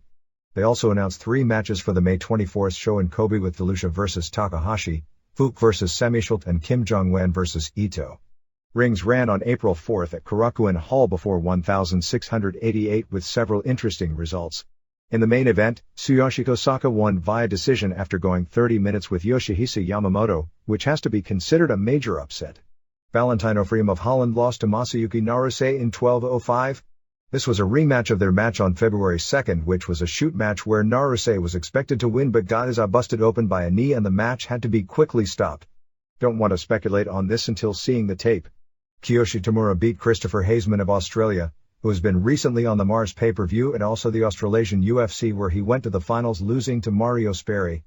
Mick Tierney will be debuting for this group on the April 22nd show. Tierney wrestles pro for Billy Anderson as the Irish Assassin, but has trained Olympic judo named Leo White. Yoshiaki Yatsu's Social Pro Wrestling Federation will run its biggest show in history on June 24th in Gunma using Riki Chashu, Masa Saito and the Heisei Ishgun group from New Japan as its 2-year memorial show. Currently on tour for that promotion are Texas wrestlers Rod Price, Sam Houston, Charlie Norris, and Action Jackson. Ryuma Go's newest promotion has April 16th booked at Korakuen Hall with Tarzan Goto, Tiger Jeet Singh and Jesse Barr appearing. Besides working the April 29th Yokohama show, probably to do an angle building up that show, Atsushi Onita will wrestle a show on April 19th in Ikeda teaming with Masato Tanaka and Koji Nakagawa versus The Gladiator and Mr. Ganasuke and Hisakatsu Oya. Ricky Morton will be appearing for that entire tour with FMW. Onita really did a number on himself, or had them do a number on him I should say, on the March 28th Korakuen Hall show in the angle where Gladiator, Ganasuke and Ichihara attacked him and ripped off his shirt and bloodied his left eye and puffed up his cheek. USWA TV this week was built around the invasion of Razor Ramon and Diesel. Doing a WWF is better than USWA gimmick and feuding with Brian Christopher. They aired a clip from a show in Louisville where they jumped Bobby Bolton, then aired a live match where Bolton came out looking like nothing had happened. They hit the ring and beat him up again and Christopher made the save. Then during a Stephen Dunn vs. King Reginald match, Razor and Diesel interfered and Christopher made the save. Fine and Queenie were mad at Razor and Diesel since they lost the match and didn't want the interference.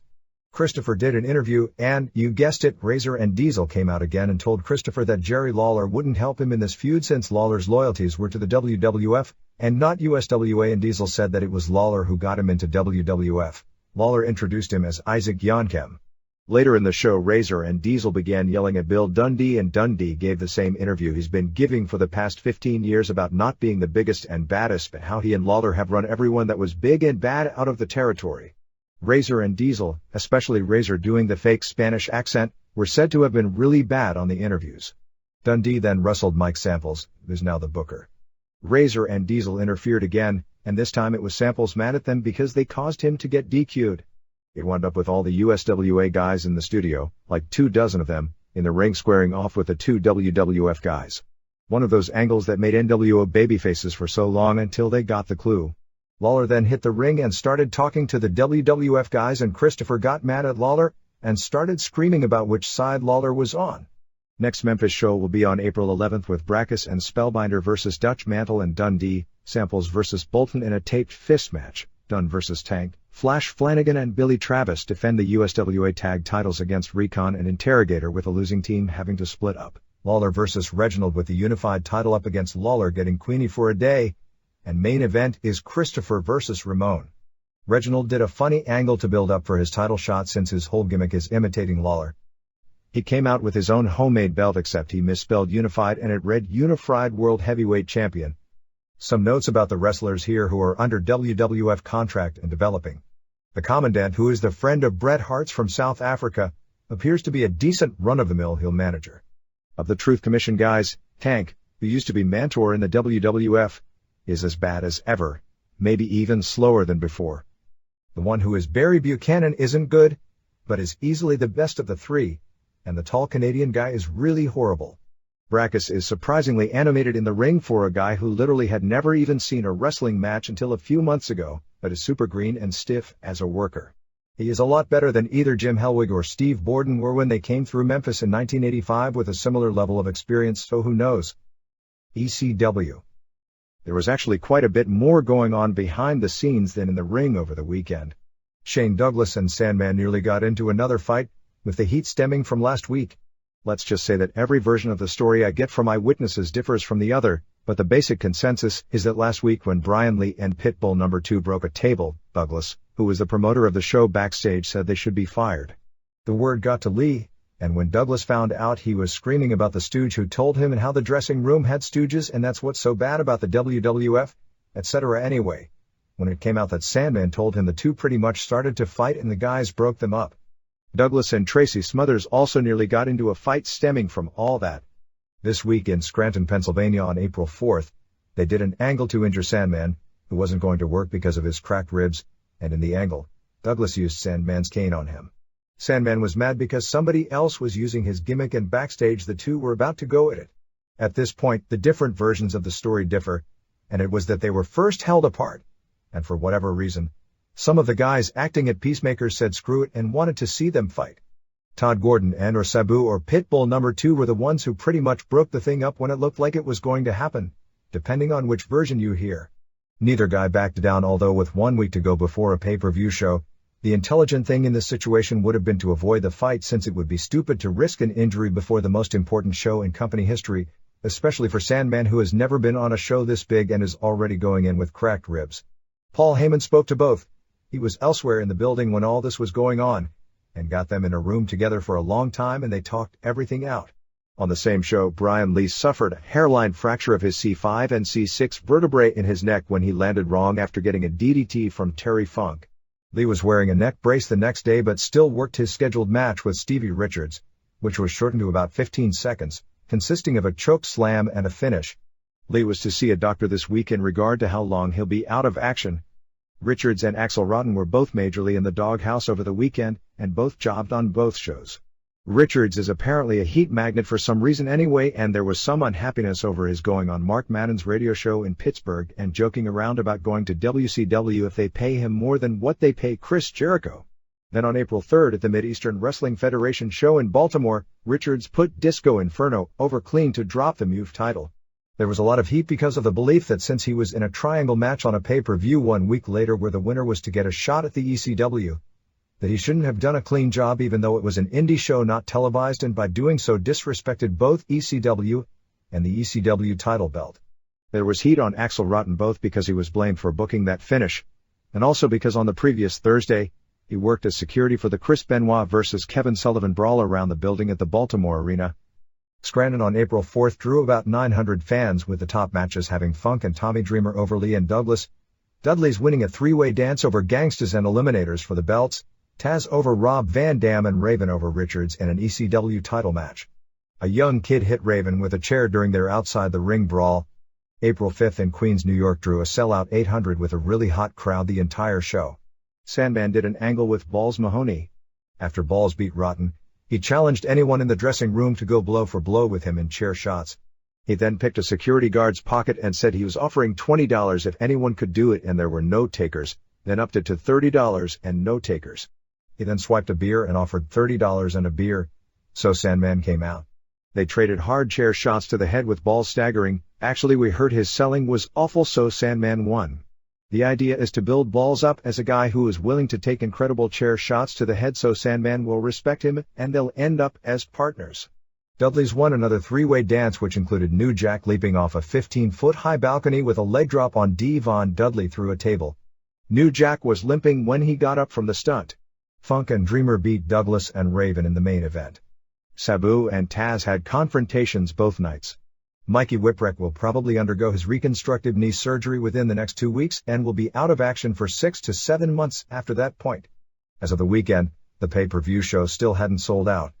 The schedule will be increasing from 2 shows per week to 3 shows many weeks after the pay-per-view, which will enable more wrestlers to make this a full-time living rather than use it as a weekend extra job. It'll also make it harder on the other hand, since the punishment required from this style makes adding another show a week a whole lot tougher on the body. NHB.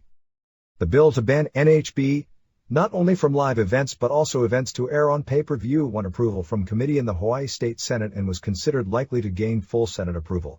The Hawaii House of Representatives had already passed the proposal. Hawaii has its own regular NHB promotion called UFCF that runs shows every few months at the Blaisdell Center Arena in Honolulu, with the next show planned for April 16th with Kimo vs. Brian Johnston as the main event, generally drawing about 3,000 to 4,000 per show. The local debate was no different than anywhere else. Senator Rosalind Baker stated, for example, there is no level of skill required. It's anything goes. It's the kind of thing that if they were doing this outside the ring, people could end up on aggravated assault charges, attempted murder charges, or even attempted manslaughter charges. Kevin Jackson, 1 week after his debut in EFC, represented the U.S. team in the World Cup Freestyle Tournament in Stillwater, Oklahoma at 187 pounds. The U.S. team won the tournament and Jackson captured the individual gold medal, only giving up 1 point in 4 matches against all world-class competition. Tank Abbott and referee John McCarthy will be appearing on NBC TV's Friends tentatively on the May 8 episode. Apparently 1 or 2 members of the cast are big UFC fans and wanted a UFC thing written into the storyline. Satoru Sayama's shooting promotion ran a show on April 6 at Korakuen Hall in Tokyo, and Edson Inoue, who will be in the May 30th UFC show, won his match in 45 seconds, dropping elbows from the Mount on Zulu, who is a guy who had a famous match many years ago in Brazil against Rickson Gracie but is said to be very old now. Tom Erickson, who has done several NHB events with Mars, of late recently competed in major amateur tournaments in Kiev, Ukraine and in Slovakia for the U.S., winning both tournaments, and in the Kiev tournament, they beat the 1996 Olympic super heavyweight silver medalist Alexei Medvedev in the finals. The second WWF taping was supposed to take place on April 11 in Birmingham, Alabama for a April 25 pay-per-view date, but we've heard absolutely nothing about it, no surprise after seeing a tape of the first fiasco of a show. Here and there. Fabulous Mullahs LIWA will be holding a convention on June 19 to June 21 in Las Vegas honoring Gorilla Monsoon, Tony Bourne, Peggy Patterson, Alda Martinez, Joni Lee, China. Amazing, they're honoring a career of someone whose career in the big time is like a few weeks old, and the late Vince McMahon Sr. The Dennis Coralluzzo Show for Eddie Gilbert on April 12 in Cherry Hill, New Jersey will be at Cherry Hill West High School. The USWF show on April 12 in Amarillo, Texas will have 19 matches, including a heavyweight tournament. The main event has Ali Elias vs. Tim Morris, but the show also features former UWFI wrestler Gene Leidick and a women's shoot fight with Lisa Hunt vs. Donna Cawthon, who has done some indie pro wrestling in the area. Promoter Steve Nelson doesn't expect to sell out this time out because his audience is a heavily Hispanic fight crowd and the De La Hoya fight is going head-to-head. Tom Erickson has expressed interest in working for this group. The upside is that one would think Erickson would be just about unbeatable in a shoot, so as heavyweight champion would give the group a ton of prestige and some added exposure. The downside is that it would be next to impossible to find anyone who could even give him a competitive match. Buddy Landel has moved to New Jersey, so expect to see his name on a lot more northeastern indie shows. They had an interesting main event involving 70s and 80s names on April 4th in Elizabethton, Tennessee for Southern Championship Wrestling before 120 fans as Dory Funk and Buddy Landel beat Mongolian Stomper and Tim Horner when Stomper turned on Horner. Latest twist on the hot angle. The Southern States Wrestling promotion out of Fall Branch, Tennessee has a group called the Jabroni World Order. Eastern Wrestling Federation on April 20th in Bethlehem, Pennsylvania at Castle Hill Ballroom has Raven, Pit Bulls and Stevie Richards appearing. National Wrestling League on April 19th in Boonesboro, Maryland Arena has Scott Putski, Missy Hyatt and Disco Inferno appearing. Speaking of Disco, he's been telling indie promoters he'll take dates through July 1st but not after, so he's probably WWF bound at that point in time. HBO was at the April 5th Empire Pro Wrestling show in Everett, Massachusetts, interviewing and taping a match with Brittany Brown for an upcoming documentary. Jason Knight underwent an ankle operation. His ankle was broken in 3 places a couple of weeks back working a match against Salvatore Sincere, and he'll be out of action for several months. WCW. Randy Savage suffered what at press time were believed to have been torn ligaments in his ankle, probably in the match with Diamond Dallas Page at the pay-per-view on April 6th. The theory is that he may have blown the ankle doing his signature leap off the top rope with a double sledge spot. He's been doing it for years, but he's now 44 years old. Ironically, he didn't feel a thing in the ring or the rest of the night, but woke up in intense pain at 7 a.m. the next morning. He was supposed to see the doctor on April 8th to find out the extent of the injury, but it is believed he'll be out of action for several months, so the Page-Savage feud may have to be put on the back burner. Nitro on April 7th in Huntsville, Alabama drew 6,058, paying $83,711, which was the first non-sellout for a Nitro in 7 weeks. It really wasn't much of a show, but was loaded with star power, and that spelled the difference in the ratings. Conant and Hugh Morris beat Psychosis and Alex Wright in 5:05 when Morris moonsaulted Psychosis. The match had problems as the guys weren't in sync. Psychosis did another moonsault senton block out of the ring. Now that Psychosis has been used as a jobber for so long, he's starting to work like one. Rey Mysterio Jr. beat Steven Regal via DQ when Regal wouldn't break the Regal stretch on the ropes. Prince Iaukea came in for the save, but Regal put the stretch on him, injuring him, giving him his out when he would later lose the TV title. The two worked together well, but the size difference makes this match almost impossible to take seriously. For a company that seems so intent on getting Mysterio Jr. over as a celebrity, they almost couldn't book him more stupidly. Chris Benoit pinned Ice Train in 3:08. Kevin Sullivan pinned Hector Guerrero in 2:48. Guerrero wasn't given a chance to show a thing. Then came the NWO interview where the whole crew came out, and after a fairly long segment, Hogan and Nash and Bischoff and Savage mended their fences and all is well. For what is supposed to be a group of heels, the entire segment came down like everyone was trying to play cool babyface. Ric Flair came out for an interview and brought out Roddy Piper and Kevin Green. As usual, when Flair and Piper are together, the charisma is incredible and the interview makes absolutely no sense, but they can get away with it. Flair and Piper and Green challenged Hogan and Hall and Nash for the May 18th pay-per-view in Charlotte. The original plan was for the NWO to come out and accept the challenge, and I don't know what the deal is since things constantly change, but the feeling is that Hogan doesn't want to do it, so it'll be Hall and Nash and Six in the match instead. Considering it was Hall and Nash and Six who did the baseball bat deal that in the storyline is why Flair's been out of action for months, you'd think they could build it as a super grudge for Charlotte with Flair getting Piper and the local football hero to get revenge, but instead they're ignoring that entire angle, and Flair has never in the last several months in his weekly interviews even brought the subject up.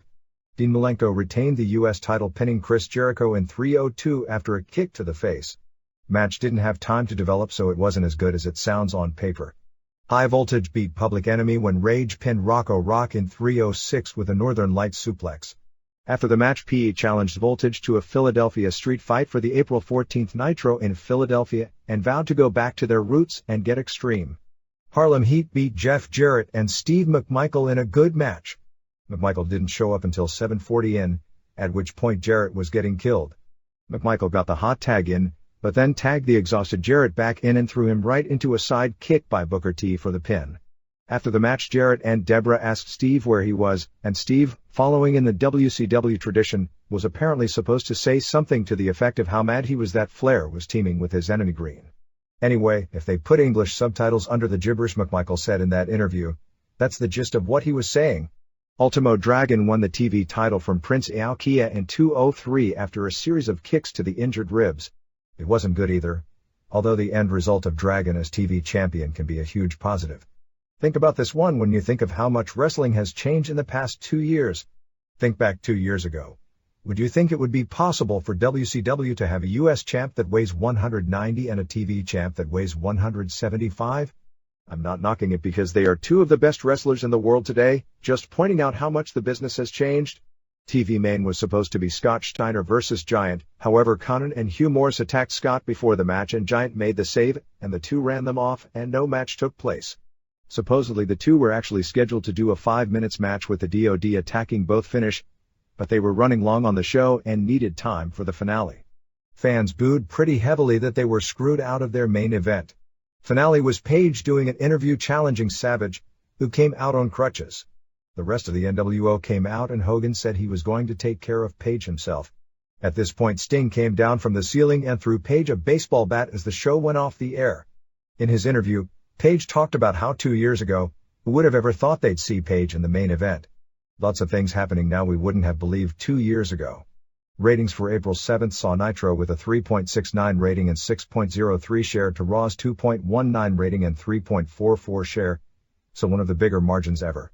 Opening segment was a 3.2 to 1.8 margin with Conan's match and Mysterio Regal facing off with Owen and Davey versus Godwins.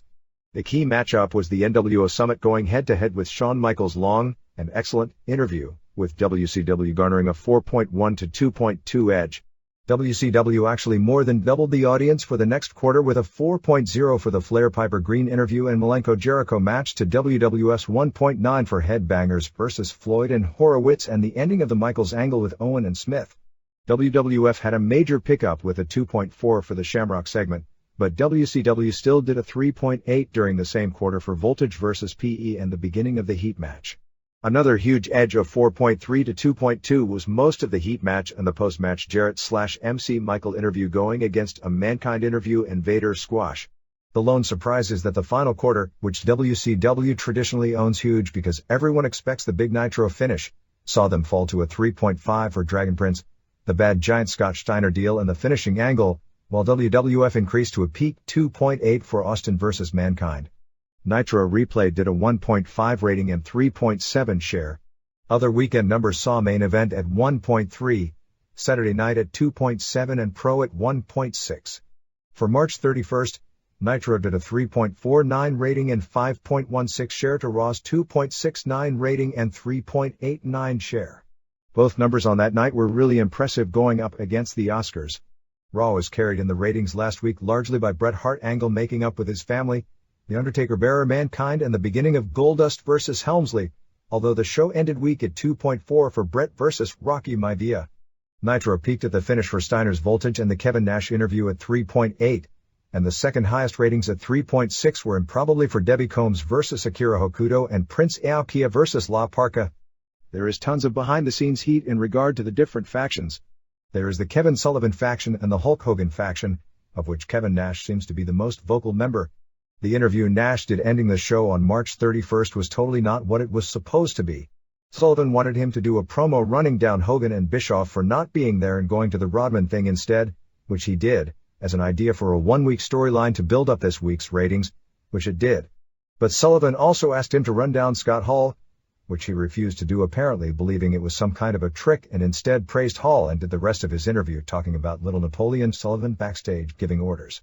All this shoot stuff makes for fascinating television for some people, but it's one thing if it's Bret Hart and Shawn Michaels using it as ammo to sell tickets for an eventual match, but to do it in that way and waste TV time airing real stuff on a fake TV show is kind of unprofessional. Antonio Pena has filed suit against WCW claiming that the Mexican wrestlers they signed contracts to were done so illegally since they were all under contract originally to him. As mentioned before, one of the bargaining chips Pena used in starting a deal with WWF was that all the Mexicans in WCW that were doing so well in the ratings he had under contract so he could send to WWF. Who knows how this will end up being sorted out? The funny thing about the suit is that the wrestlers Pena claimed under contract that WCW had used included several people WCW had never used, but shockingly didn't include in the suit, Mysterio Jr., who is the wrestler that no doubt WWF wanted the most of all. WCW had considered booking Starrcade for the San Jose Arena, but since WWF had a December date in the building, the arena wouldn't give WCW a date. Best bet right now is Sacramento, California. A Miami lawyer proposed last Thursday to Elizabeth. No word on whether she accepted. The Rey Mysterio Jr. Jennifer Aniston story was given great play in the National Enquirer. I know I've written before it's 100% made up, but for whatever reason some people still want to believe it. What was it that Goebbels said about the big lie? The only other show of the week was April 1st in Johnson City, Tennessee for a Saturday night taping that drew $3,854 and $44,198. Malia Hasaka beat Sonoko Kato in the Cruiserweight Women's Tourney. Not much else on the first hour that aired on April 5th. For April 12th, Jericho beat JL, Heat beat Armstrongs. Sullivan and Jacqueline did their number on Hardbody Harrison in a no contest. For the first quarter of 1997, TNT and USA were in a flat-footed tie at 2.0 for the number one cable network in primetime average ratings.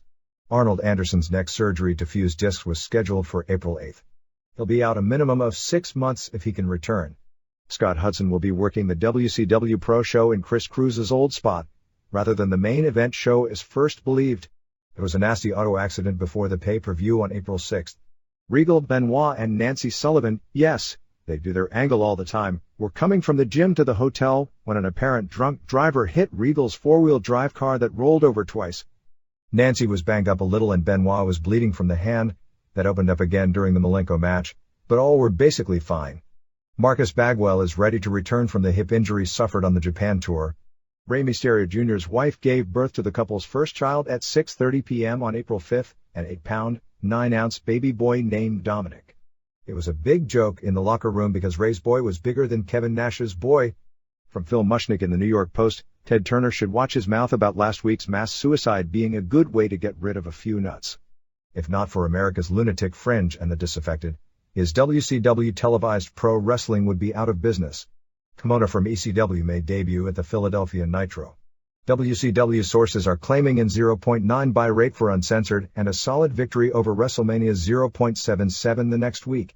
1 year ago, who would have thought that was possible? WWF. This wasn't confirmed at press time, but the belief is that Sid missed the Raw taping and was pulled from the next pay-per-view due to a back injury. Steve Austin took his place on TV and they did an angle to lead to Austin versus Bret Hart at the April 20th show from Rochester, New York. Raw was taped on April 6th in Muncie, Indiana before 3,353 paying $46,724. Owen Hart and Davey Boy Smith beat Godwins in 9:40 when Owen came off the top onto Henry. Fairly bad match. Road Warriors came out to confront Owen and Davey. At the same time Henry Godwin threw the slop at Owen and Davey, who moved out of the way and they slopped the Warriors. A four-way brawl ensued that was pretty bad, particularly Phineas and Hawk not wanting to sell for each other. Steve Austin pinned Billy Gunn with the stunner in 6:08. Honky Tonk Man came out with Gunn and after the match, asked him to be his wrestler, but Billy decked Honky. That makes 3 times in 2 weeks. Blackjacks, Jesse Jam. Billy. They've done the exact same angle. The Commandant of the Truth Commission from Memphis came out and gave a long interview straight out of the 1950s Hill Handbook. The guy has quite a speaking voice since he's a real actor. I can see the potential in the guy, but in that gimmick, he comes across as another Adnan Kasi with better diction. They showed a tape of Bret Hart carrying the South African flag coming to the ring to a huge ovation and showed a taped interview with Bret. Then Shawn Michaels did about a 15 minutes interview which was pretty much a shoot interview. It was easily the best segment on either show although it got murdered in the ratings, and Michaels did a tremendous job of getting himself over as a babyface. He said he and Bret loathe each other both in wrestling and in real life. He said Bret didn't just turn bad guy, that Bret was always a bad guy. That he used his parents, his sister and his kids to get on TV so he could make money. He said if Bret could make a buck, he'd sell his mother. There were significant boos for Shawn at that one. He said 6 years ago, he got his timeline wrong by about 18 months. Shawn's first IC reign and Bret's first WWF title reign were in October 1992, when he got the IC belt and Bret got the WWF belt. That he was happy playing second fiddle to Bret, but when it was Bret's turn to play second fiddle, he kicked and scratched every inch of the way. He said Bret took time off because he thought the WWF and Michaels would collapse while he was gone, but instead they had the best business they'd had in 6 years and asked McMahon if it was true and McMahon agreed. Reality break, folks. It goes without saying that in the ring Michaels did a super job in 1996 and he was my pick as Wrestler of the Year. However, let's not rewrite history to say Shawn's reign was Hogan-like from a business standpoint because nothing could be farther from the truth. TV ratings collapsed in June of 1996 on Shawn's watch, not Bret's, and reached company all-time lows for the rest of the year. Not just Monday night ratings due to Nitro ratings across the board. Syndication died. Shawn's work in the ring can't be denied, as he had classics with Kevin Nash, Omaha, Davey Boy, King of Ring, and Mankind, Philadelphia, along with an excellent match with Vader, SummerSlam, before dropping the belt in a match where he carried said to a match better than many would have thought humanly possible. But the buy rates fell through his reign, and it was during Shawn's reign for the first time in a decade that WWF in both pay-per-view and TV ratings fell to the number 2 company in the US, and when it came to house shows, while WWF had a strong year in 1996, its best months were February and March. And who was the champion at that point? The summer was good, but there was a serious decline in the fall, at which point Vince threw everything he could to get Bret back, including promise him the title belt. Let's not forget that there were numerous cases of Michaels throwing unprofessional hissy fits throughout his title reign in the ring. I guess people trying to rewrite reality that Michaels' reign as champion was this huge business success doesn't jive with the facts. And if it was the case, why did the WWF want to take the title off him twice, with Sid the second time ruining what they'd spent a year building in the Bret vs. Shawn title rematch if he'd been such a Hogan-like success from a business standpoint?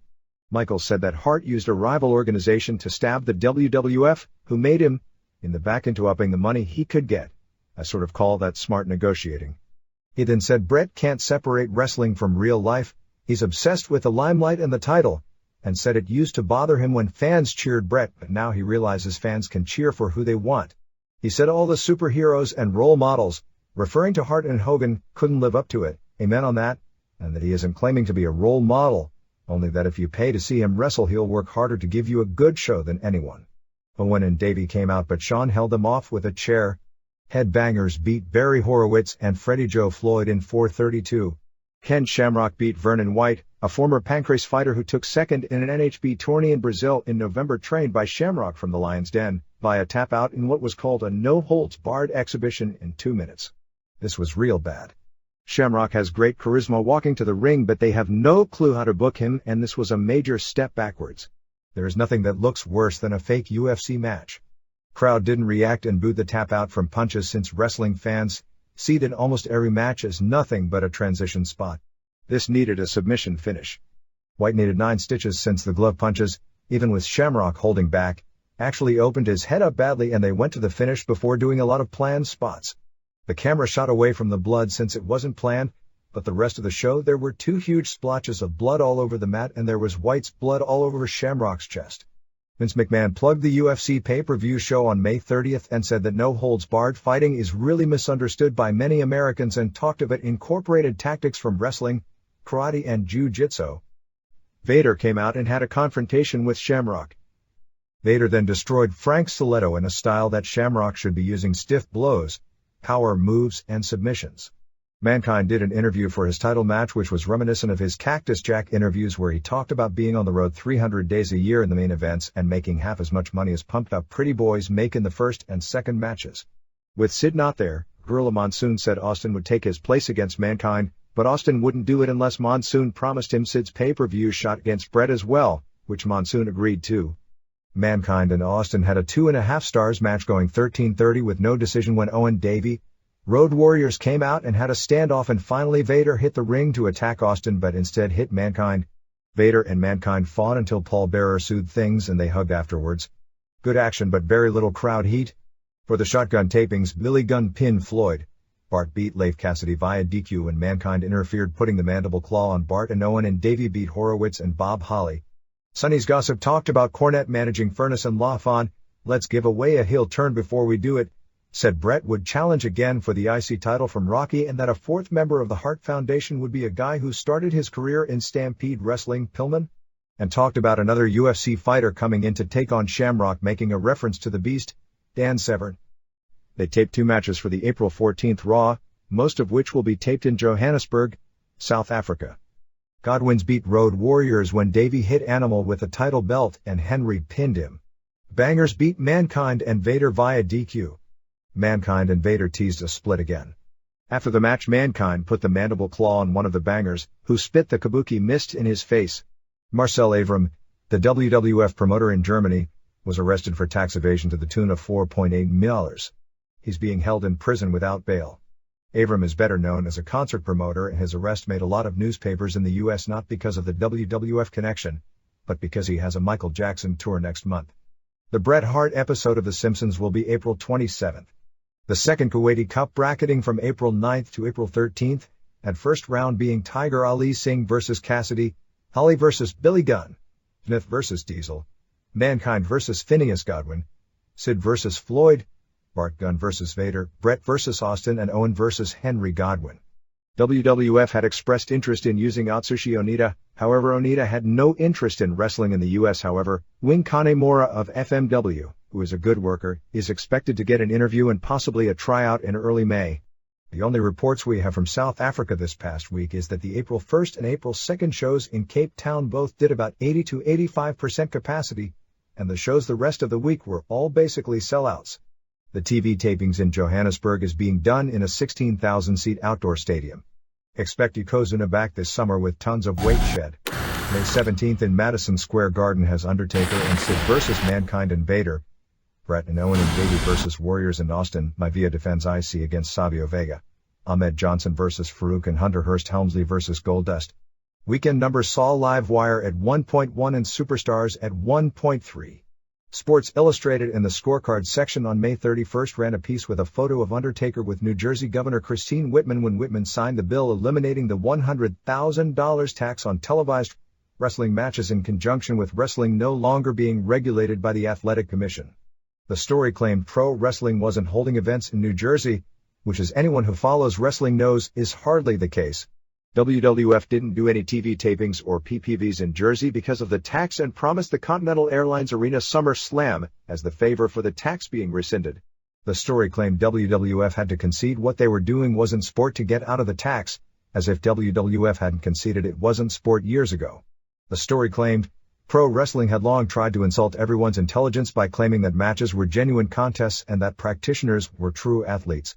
Actually, that line insults my intelligence, trying to insinuate that at least the top level of pro wrestlers are anything less than great athletes. Larry Hamill of the Chicago Sun-Times did several lengthy articles on wrestling leading up to WrestleMania. The first story talked about a pro wrestling comeback with quotes from McMahon, Bischoff, and myself. McMahon said the same things he's been saying about Turner wanting to put his company out of business, not caring about wrestling or the fans, and complaining about Nitro being head up against Raw. Bischoff said, Vince likes to cry about the deep pockets of Ted Turner and Time Warner, but we are a publicly held company. I can tell you that they have more production staff, better production facilities, and a much bigger marketing budget. The difference is they don't have the talent. We do because that's where we spend our money. McMahon, if Eric Bischoff says we spend more money in every area except talent, it's a blatant lie. Bischoff, we were profitable in 1995 and 1996. If Vince McMahon says differently, that's a blatant lie. McMahon, they're willing to overpay for performers who are no longer in their athletic prime. There's no way I could match the exorbitant guaranteed figures of a billionaire willing to throw away his money. The story included some figures, one of which was humorous, projecting the WrestleMania pay-per-view viewing audience at 7 to 10 million, which would be the case if every single home that bought the show averaged 35 to 50 people watching per set. The readers' pages. Some whys about the March 31st Nitro. 1. Why did it open with that 5-star classic between Giant and Lex versus Ric Fowler and Roadblock? That really made me want to keep watching Nitro. 2. Why does Roadblock have a job with the most powerful wrestling organization in the US? 3. Why do they have a women's cruiserweight division when they hardly have a women's heavyweight division? 4. Why do those little Japanese women keep smiling during their match? 5. Why did Prince Aokiya set the chair back up on the ropes when it was falling? Does he enjoy getting chairs kicked in his face? 6. Why did Chris Jericho do his guardrail lean near a bunch of guys? 7. Why did Renegade run in the ring if he wasn't going to save or attack Jericho? 8. Why is WCW creating an angle involving Renegade? 9. Why didn't they bring in Beulah instead of Debbie Combs? She looks a lot better and is as good a wrestler. 10. Why does Medusa think Akira Hokuto's name is Hokuto Akita? 11. Why did Lance Ringo spray paint NWO over Kimberly's picture? 12. Why is Nitro so bad? Kevin Lyons. Fairbanks, Alaska. Response from Dave Meltzer. 1. Lex always draws good ratings and it's important to get the jump in the first segment. 2. He's a really huge guy who can go up for the rack and that makes Luger look impressive. 3. Beats me. 4. Because just before the match started they both found out that Sonny Ono wasn't going to manage either of them. 5. He had been studying tapes of Rob Van Dam's opponents from ECW. He figured then a whole bunch of guys would then rave it was the greatest match of all time. 6. He doesn't cheat on his girlfriend. 7. He got lost on the way to the strip club. 8. Because they want to get the last laugh on all of us dummies that don't know the first thing about the business who laughed at their booking when they kept putting him over Steve Austin and Arnold Anderson. To show us that of the three, he'll still wind up being a bigger star long term. 9. Okay, I agree that Beulah looks better but not that she's as good a wrestler. I hope you don't confuse looks with work rate in real life like that. Sometimes I do and all it does it get me into trouble. 10. Medusa is secretly dyslexic. It's no big deal in wrestling but it has its problems in real life. A few months back a guy told Medusa in a bar he thought her butt was too small and next thing you know. Anyway, she calls her Akita because Medusa is fluent in Japanese and she knows that rib about Hokuto saying old lady bitch in the camera so she was trying to do the same thing telling people cryptically that Hokuto is a dog. Then again, has anyone ever given Beulah an engagement ring after the first date? 11. What do you expect from a guy who can't decide whether he's copying Lance Von Erich or Ringo Starr? 12. Because Kevin Sullivan books angles that make perfect sense, and then at 7:45 p.m. 39 different guys say they don't want to do things that way and they all do what they want to do and say what they want to say with no regard to how it affects the overall storyline or builds up the next pay-per-view. And what we see each week is the result. And maybe Kevin's angles may not have made perfect sense either. Wrestling Observer Newsletter. P.O. Box 1228, Campbell, California 95009-1228. April 14, 1990.